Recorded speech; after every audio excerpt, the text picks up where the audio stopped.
another part of our checks will be to check the AC unit in heating and cooling. So firstly, I'm going to turn the controller on and change it from automatic mode to heating and raise the temperature up to the highest it'll go, which is 28 degrees.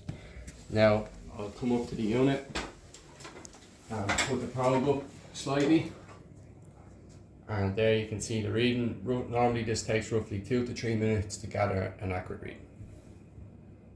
So now after the 2 minutes we're going to check the off coil temperature. So put the probe up into the unit again, and as you can see there's a massive rise in temperature.